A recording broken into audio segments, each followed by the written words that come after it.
First of all, Mr. Leung, many thanks for your time. We know that you are anxious to know our city and Yes. to eat in some restaurants and, Yeah. and know people. And you've reserved some minutes for us and Yes. for our readers and listeners. So why is bow and why is innovation? Well, I think bo means treasure in Chinese. And I think bo also, to me, is a short form for bold, B-O-L-D, which is brave, something. And I think, innovation means exactly what it means, being innovative.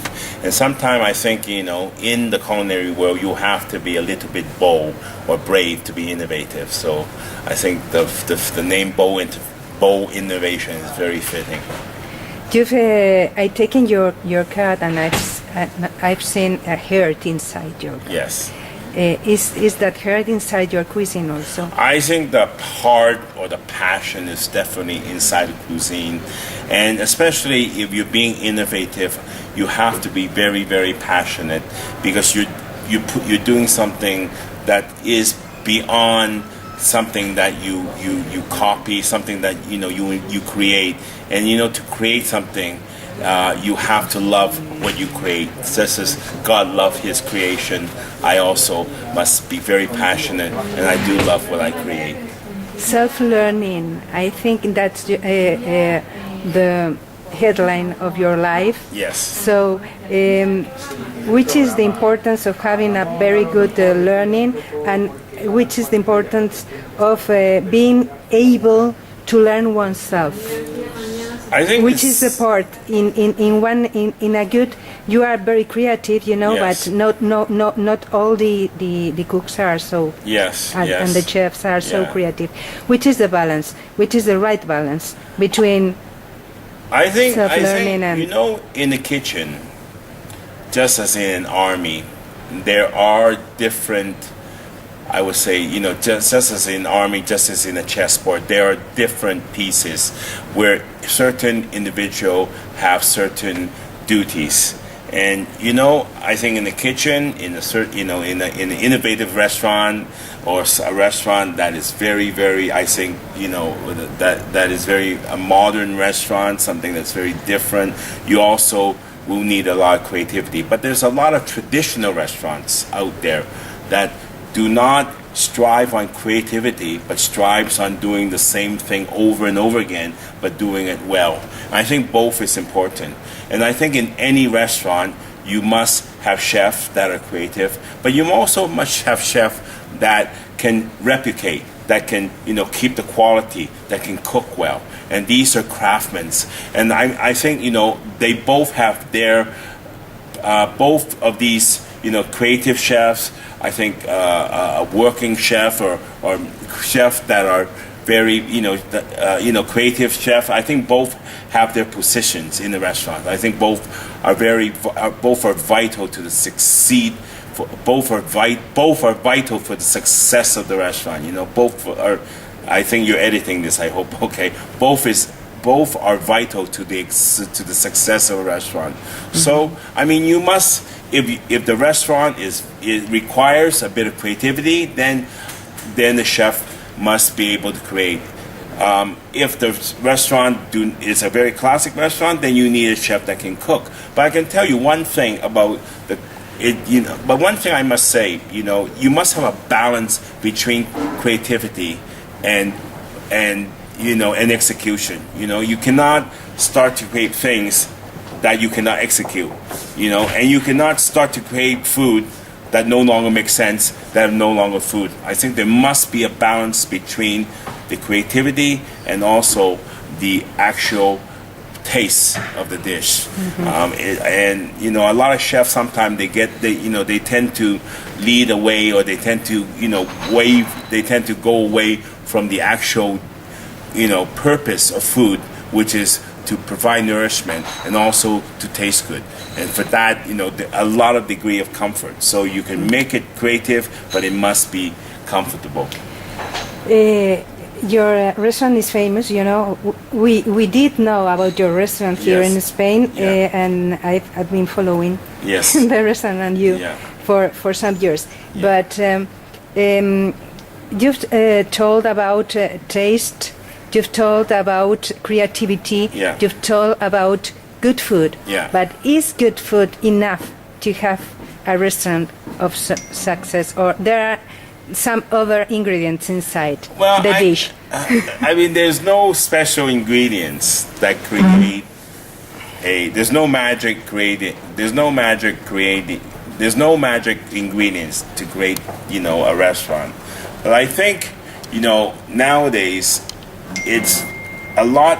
But because nowadays it's a lot easier to cook very good food. The ingredients are more readily available, and you have very, very good ingredients, and you can get ingredients from all over the world. And I think, in order to be slightly ahead of the restaurant, slightly ahead of your competitors, or slightly ahead of other restaurants, you must be creative. You must give something. You must be creative. You must be creative. You must be able to give something that other people don't have. And I think that, to me, is what I do, and that's what I do best. You tell about creativity, but not only inside the dish, also Yes. in the cook, in Well, the I think, chef now in itself, and I think, it's a whole package. The ambience, the decoration, the plates, the music, the waiters. I think it all plays in the overall experience. But at the end of the day, you have all the frills, all the theatric of a dish. But that is not something that people will come back for. People will like, hey, this is interesting, that's fun. But they may have it once, they may have it twice. But they cannot have this fun 100 times. But if the food, if it's comfortable, if it tastes good, you can have it 100 times. And I think it's more important. you are said that you don't create a plate, you don't serve a plate, a dish, till it is completely perfect. Yes. So, which is the process? I think, to me, there's no such a thing as perfection, because it doesn't happen, because there's no limit. You cannot say, oh, I reach this limit, then this plate is perfect. I think the plate can always develop. And the process is, for me to develop a dish, is I have to experiment, and I do the experiment over and over until I create a dish where people will, I think I create a dish where it will embed a memory into people that experience the dish. And this, to me, is very important. So when they have this dish, I want them to be able to, when they have my dish, I want a memory to be embedded so they can remember this dish. They can remember the experience. That, to me, is very important. Do you conceive your dishes as something complete when you present it, the dish or the creation, to your customers, or do you expect some kind of creativity inside the customer in order to make an interpretation when tasting the dish? I think in any dish I do, no matter how precise I want to explain the dish to my customer, there will be a certain interpretation, because taste taste is very subjective, it's different from everyone. So they will have their interpretation. The interpretation is whether they like it, they don't like it, or whether or not they find it comfortable, not comfortable. But sometimes it helps for them to have a little bit of imagination, because I would enhance the dish. But it's not critical, because I have to be able to present a dish to them where they can understand. Because if it takes their imagination, they can deviate from what I want to tell them about the dish. And I think it's good sometimes for them to have their imaginations, but it could vary. The danger of that is it can vary. It can distort the purpose of the dish. But overall, it doesn't matter, because basically, don't make it so complicated. For me, it's they like it, they don't like it. Very simple. We've been talking about dishes, but there is the whole experience in the restaurant. There are a succession of dishes in in each menu, and I think that you can save each dish and also each dish inside a progression of dishes. Of menu, yes, of the menu. Can you tell us about your conception of the menu? I think it's very important to balance a menu, and taste is about sweet, sour, bitter, hot, umami, kokumi. And sometimes it's good on the menu to balance the taste. So don't have all the sweets. You know, in traditional Western menu, they start off with sour, and then they have salt, and then they have sweet. Okay. Now, in a Chinese or an Asian menu, this goes all over the place. You know, as long as well spicy. But it's very important for me when one concept is to balance the different tastes, have a variety of tastes between each course, and that to me works. Now, sometimes I would say, you know, this dish is very heavy, this dish is light. So the balance is heavy, light, so you have a rest between dishes so you don't have everything heavy. Now, sometimes we may have a theme. So all this progression of dishes is about egg, this is about, you know, maybe fermentation, this is about umami. So there are many different ways there's many different ways to create a menu to balance the dish. So, but to me, the most important thing is that they're able to go through the menu without feeling, you know, any stress, you know, without saying, oh, this is too full, this is too much. And it's good that to be able to create a menu to have a lot of variety in between each dish. Now, how you conduct this, how you provide the variety could be many ways, I said. You've come here to Madrid Fusion and you will give a lecture tomorrow about umami. Yes. So is there just one umami, or is there an umami for each region, for each person? I think there is umami definitely for each region, you know, from the west, from the east. And you know, sweet, sour, bitter, hot, salty, these tastes are very well defined. But umami is not defined. And I'm trying to show people, I think tomorrow, of how they would define this sensation of umami. And, you know, hopefully I will be successful doing this. So, you know, as well as showing them umami from the east, I'll be showing some umami from the west and trying to tell people of the difference, because it's not so easily defined as in the other tastes.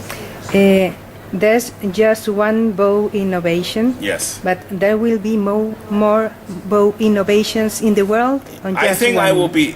You know, bow is a flagship. I have other restaurants with different concept, not as sophisticated. You know, not as I think fine as bow. But you know, I would like to open some more bow in different cities around the world, because every single bow, I want to have a slightly different menu, and it allows me more room to create. So, but I think each restaurant has something in common. Yes, so I think the common denominator, you would say, for each restaurant is definitely experience, extreme. So every single restaurant, I want to create dishes that you'll find nowhere else in the world, giving you a very unique. So unique is very important. And also, I want to take, you know, something from the city itself and use that as the platform of my creativity. Which is the moment in which you decided to become a chef? I think the moment it just came, you know, the moment was there, I took it, I grabbed it. I don't think there was a time when I say, oh, maybe next month I'll become a chef, or maybe I reach a certain age. You know, the moment was there, I grabbed it. That's it. And but thinking about your self-learning process, how did you start to learn? I learned by eating. That's easy. By eating. You know, I think this is the easiest way to learn about food, to eat. And then first of all, you eat, you develop, you experience, you say, this is good, this is bad, you know, this is unique. And then the techniques I pick up from books. But I think at the end of the day, you know, a good chef, he must be an eating chef. He must experience other people's food. I think it's very important. You cannot be a good chef just by, you know, not eating. I think you'll be a dead chef. I think it's very important that you do eat And most chefs, you can see, they eat a lot. But it's also important to start to interpret it. Now, my experience as an engineer, I think that helps a lot for me to take the creative process and develop it into something that's real. You tell about eating Yes. and good eating. Which is your favorite dish? There's no such a thing as favorite. Once you have favorites, you start to go one way. I don't want to have favorite. But for me, something very simple. Rice to me can be very, very. Rice is so simple. But there's a lot of ways you can cook rice. There's a lot of different flavors in rice. So, something very simple. I don't really have a favorite dish. But I think something that's cooked by my wife. That's always a good favorite. I know that in the process, many people do many attempts, and then they leave the attempts aside, and Yeah. then they get to the right dish, Yeah. and then they become to the attempt and develop then the Yeah. attempt. Is that your way of creativity or not? I think the creative way is always have many, many ideas and concepts. Some will become reality, some will not. Now, for me, I want at least 90% success. You know why? Because I don't have so much time. I cannot say, if it's 50-50, I'll spend so much time creating. I think, there's a lot of things in life better than staying inside trying to create dishes. I like to go out, I like to travel, I like to be with my family, with my dogs, I like to, have fun. So for me, I think if you think of a concept, you think it more carefully, you don't have to, spend so much time in trial and error. And, I think over 90% of my dishes actually make it inside the restaurant. And that is very important. I think the success and the secret of this is basically, don't think of a dish, taste it in my mind, think of something more practical, think of what the customer, think in terms of the customer, think in terms of the kitchen before you start these crazy ideas that may or may not work.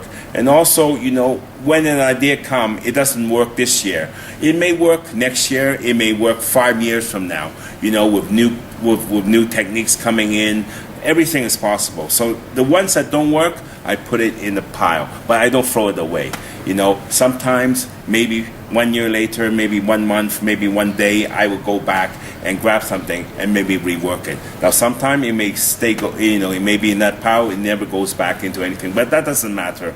At the end of the day, and also when I create something, it's very important that, this dish will be refined.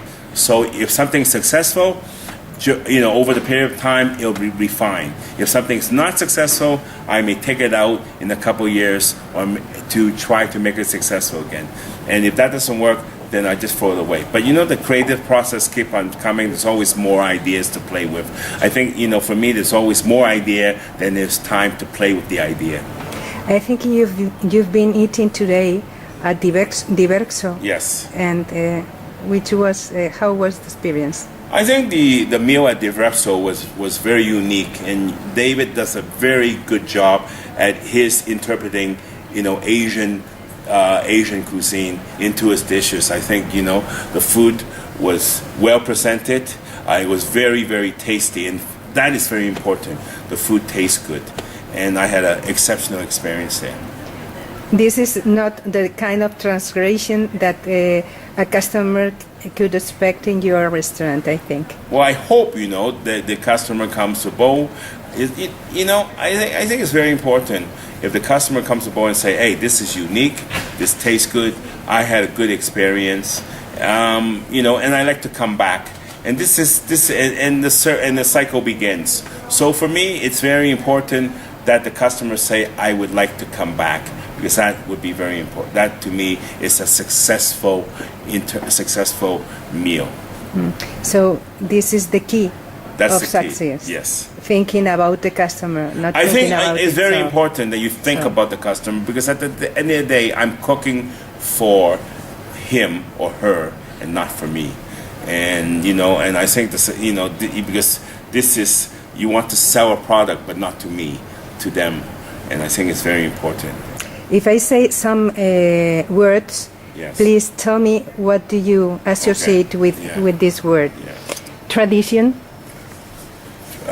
Tradition, I would say timeless.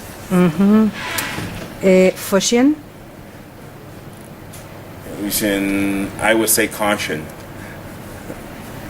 perfection, Perfection, it's an endless process. experience, Experience, I think,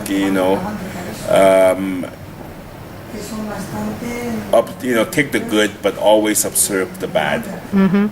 and aesthetics. Aesthetics. Aesthetics. Yeah, I know aesthetics. It's vital in the overall experience because this is the first connection in a dish to the customer. Is the looks. Is this music inside the dishes? Is there music inside the dishes? I think there's yes. There's always music inside everything, and I think this is one's interpretation. Music is comfort. Music is good. And poetry? I think the poetry and reality is just a step. Poetry is probably one step ahead of reality, and I think the food must have poetry in order to have reality. And I think it's always good to be poetic, because it's a very optimistic way of looking at your art. So thank you very much, Yeah. Mr. Leung.